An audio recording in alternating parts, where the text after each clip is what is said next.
Ag Day Weather, brought to you by Superior Proven Performance. The most sites of action in the industry. BASF Advanced Weed Control for growers from BASF, the chemical company. We're back now with a check of weather. Mike, I can't believe Thanksgiving is this Thursday. I know, it is coming up fast. Oh my gosh, the year just flew by. But anyway, weather, how are things looking across the country for some of those Thanksgiving travel plans? Yeah, travelers, the East Coast could be a real issue, especially in the Appalachians. Some areas going to get some pretty heavy snows, and depending on how fast a system comes out of the Pacific, we might see some issues in California, Nevada, southern Oregon as we head toward Thursday and into Friday as well. So keep all that in mind. Middle of the country, generally dry but cold through most of this week. Here's the jet stream as we start this week, and you can see the extra little trough, kind of a cutoff trough there in New Mexico. That's a storm system that started off in the southwest. That will be spreading through the Gulf Coast states and then up the eastern seaboard, it looks like, as we head through this week. The main jet stream, though, is still bringing in the cold air for the northern plains, the Great Lakes into the northeast. So that kind of phases in and then heads up the east coast on Thanksgiving Day and on into Friday.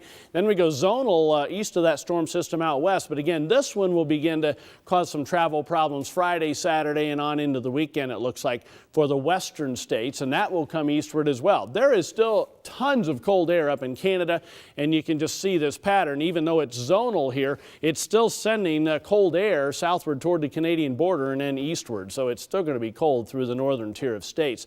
So temperatures this week, mainly it's going to start off cold, so even if you do warm up, you're going to end up below normal for this week. For most of the southern states, as you can see here, most of the middle of the country, east of Kansas and Nebraska, where you're kind of near that normal area, and then from the Dakotas eastward as well for the northern states. So a large chunk of the lower 48 below normal temperatures.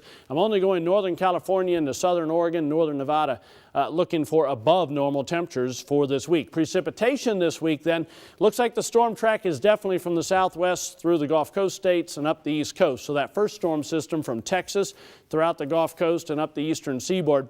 And this may go a little bit farther back westward with the snow in the Appalachians. All depends on the track of that storm system. But from southern Indiana all the way back to the northwest, it looks fairly dry in that area, so below normal precipitation.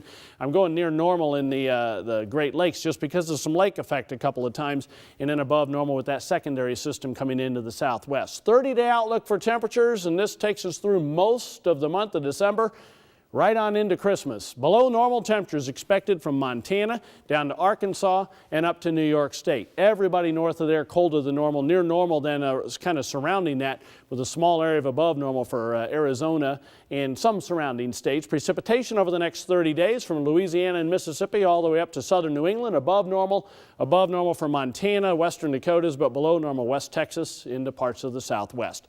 That's a look across the country. Now let's take a look at some local forecasts.